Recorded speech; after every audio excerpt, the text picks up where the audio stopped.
더불어민주당 진성준 의원 연결돼 있습니다. 나와 계시죠? 네, 안녕하십니까? 네, 안녕하세요. 사실 거의 한 달 동안 청문 정국이었던 것 같습니다. 지난 그 청문회 전반적인 과정들 어떻게 보셨습니까? 예, 저는 국토교통위원이니까 노형욱 국토부 장관 후보자 청문회를 직접 하기도 했습니다. 네네. 그런데 국민 눈높이에는 미치지 못하지만 법적인 문제가 있는 것은 아님에도 불구하고 당락에 따라서 야당이 반대하고 더구나 김부겸 총리 같은 경우에는 이전에 행정안전부 장관으로 기용되면서 인사청문회를 한번 해서 통과된 바도 있었거든요. 네네. 그런데 그 김부겸 총리마저 안 된다고 하면서 다른 장관 후보자들과 연계해서 무슨 거래하듯이 몇 명은 날려야 된다 이렇게 주장하면서 인사청문 경과보고서 채택에 협조하지 않은 야당의 모습이 이대로 돼야 될 것인가. 뭔가 인사청문회 제도의 근본적인 개선이 필요하다라고 하는 생각을 하게 되었습니다. 네. 문재인 대통령이 그 취임 4주년 특별 연설에서 기자회견이 있었고요. 지금 인사청문회는 무한주기식이다. 한마디로 제도 개선이 필요하다. 이렇게 언급을 했는데요. 인사청문회 개선 법안 개정안 이번 달 안에 처리를 합니까? 저는 가급적 빨리 되었으면 좋겠는데, 네. 야당이 여당의 실책을 감추려고 그러는 게 아니냐는 식의 비판을 하고 있기 때문에 지금 개정해서 다음 정권부터 적용해도 저는 된다고 생각합니다. 지금까지 많은 고위공직자 후보자들이 인사청문 대상이 되었습니다만 그가 가지고 있는 능력이나 어떤 자질, 역량, 경륜 이런 것과 그가 갖고 있는 이러저러한 흠결을 좀 비교 판단할 수 있어야 되는데 그 능력이나 역량 부분은 전혀 거론하지 않은 채 도덕적인 문제만을 문제 삼으면서 꼭 필요한 인재임에도 불구하고 등용되지 못했거나 혹은 그런 인사청문 자체의 서기를 거부하면서 그 고위공직 담임을 거부하는 예가 너무 많아져서 이렇게 했다가는 정말로 장관을 구할 수가 없는 게 아니냐는 위기감이 커지게 되었습니다. 그래서 하루빨리 인사청문 제도 개선안을 여야가 머리를 맞대고 언제나 여당 야당이 굳어져 있는 게 아니고 선거의 결과에 따라서는 여야가 바뀔 수도 있는 것 아닙니까? 역지사지 않은 심정으로 개선안을 마련했으면 좋겠다고 생각합니다. 네. 사실 이제 장관 후보자를 고르기 위해서 20명 이상을 접촉한 적도 있었다. 한 자리에. 그러니까 다들 이제 청문회 서는 걸 부담스러워하는 건 맞고요. 특히 가족들 반대가 심하다고 하죠. 네. 그럼에도 불구하고 지금 야당에선 이런 지적을 합니다. 그러니까 지난 2014년 새누리당이 당시 여당이었을 때 이 도덕성과 정책을 좀 분리해서 검증하자 이런 법안을 발의했는데 당시 야당이었던 새정치민주연합이 반대했었다. 왜 지금은 다른 소리 하는 거냐 이렇게 지적하신 분들도 계시거든요. 이 부분은 어떻습니까? 예, 인정합니다. 예, 모순이 있지요. 그렇지만 야당도 마찬가지입니다.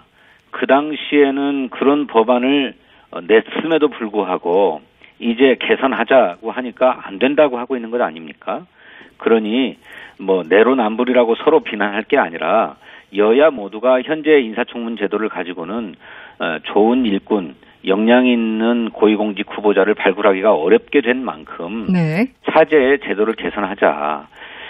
도덕성 검증을 아예 하지 말자는 게 아니지 않습니까? 도덕성 검증은 비공개 청문회로 진행을 하고 공개되는 청문회에서는 역량, 정책들을 검증함으로써 비교 판단을 좀 객관적으로 또 균형적으로 하자는 그런 제안이니만큼 야당도 논의에 나서 주셨으면 좋겠습니다. 네. 이번에 개정을 하더라도 이제 다음부터 적용을 하면 되는 거다. 이렇게 일종의 타협 아니겠네요. 네.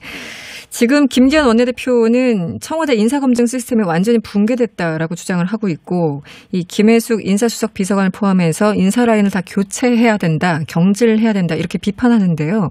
이 주장은 어떻게 보십니까? 견강부회식 논리죠.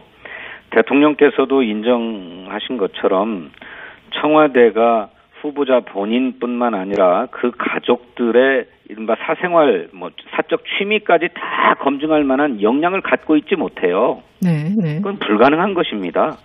그런 불가능한 것을 요구하면서 검증 시스템의 완전한 붕괴라느니 또 인사 라인을 모두 경질해야 된다느니 이런 얘기를 하는 거는 그야말로 야당의 원내대표로서의 정치 공세죠.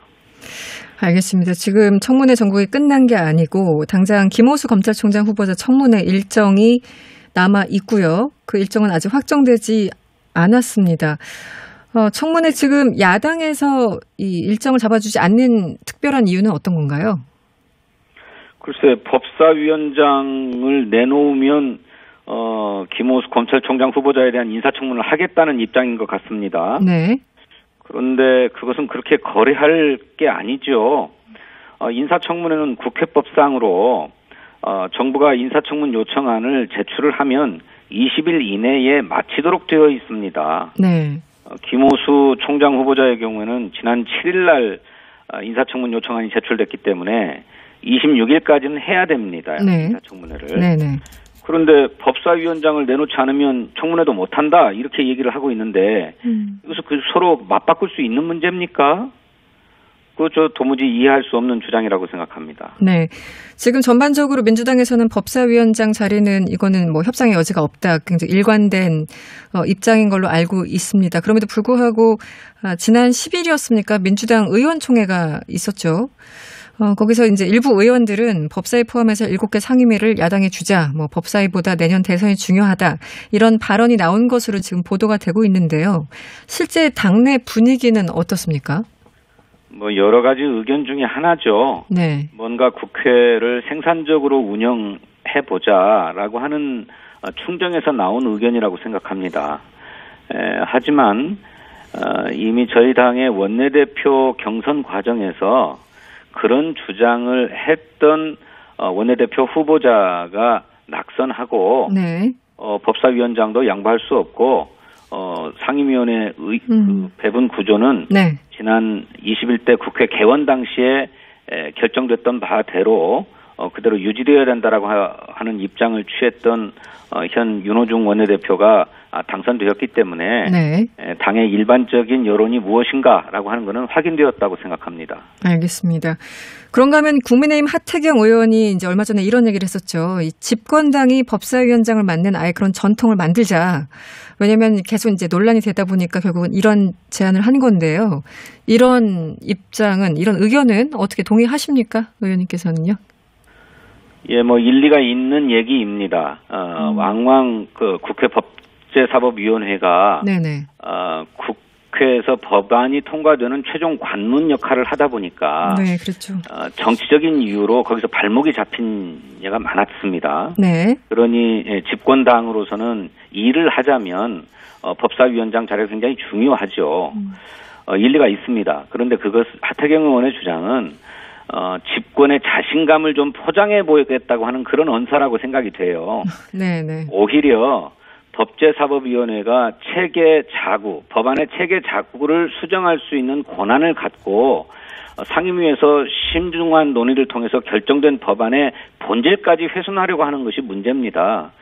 체계 자구 권한을 뺀다고 하면 네. 법사위원장 자리가 게이트키핑하는 그런 관문 역할을 할 수 없기 때문에 네네. 여야 협상에 따라서 여당이 갔든 야당이 갔든 아무 문제가 없을 거라고 생각해요. 보다 본질적으로는 법제사법위원회의 체계 자구 조정 권한 네. 이것을 삭제하면 되는 문제라고 생각합니다. 핵심은 거기에 있다. 네, 네. 알겠습니다. 다른 질문을 좀 드릴게요. 다른 주제를 부동산 관련인데요, 의원님. 이제 민주당에서 여러 가지 정책적 개선 지금 도모하고 있는데. 더불어민주당 부동산 특위에서 오늘 서울 지역 구청장들과 만났습니다. 주로 어떤 얘기들이 오갔을까요?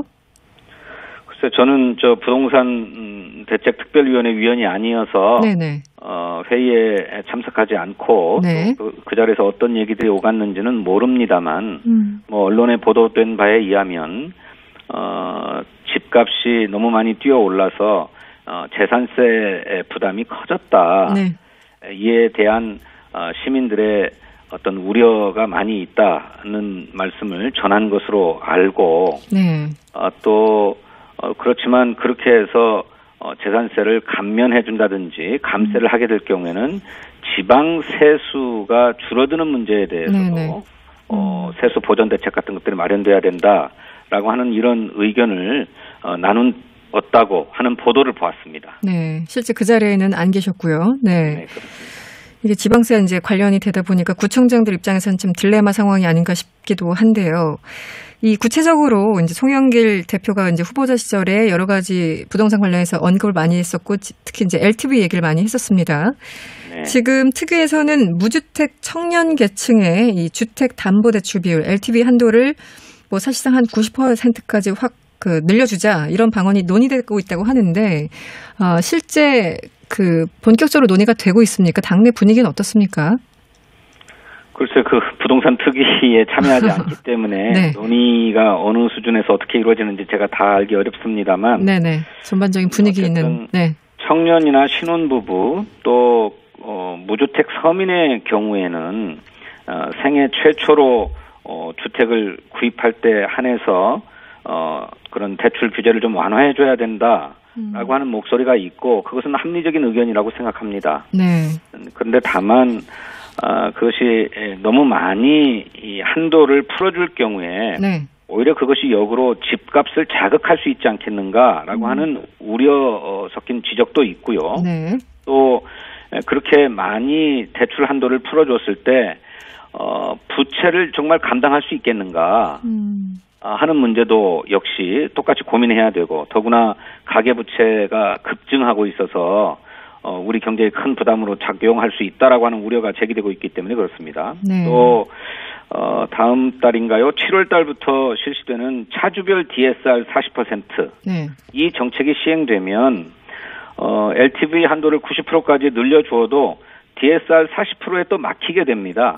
네네. 그렇게 되면 정책적 실효성이 있느냐 하는 문제도 네. 살펴야 될 거라고 하는 생각이 들어요. 그런 점들이 우려점들로 지적됩니다만 아까 말씀드렸던 것처럼 무주택 서민들이 생애 최초로 주택을 구입할 경우에 네. 과도한 대출 규제로 인해서 집을 장만하기 어렵게 되는 사정만큼은 개선해야 된다라고 하는데 인식들을 같이 하고 있는 것 같습니다. 네, 알겠습니다. 의원님 오늘은 인터뷰 여기까지 하겠습니다. 고맙습니다.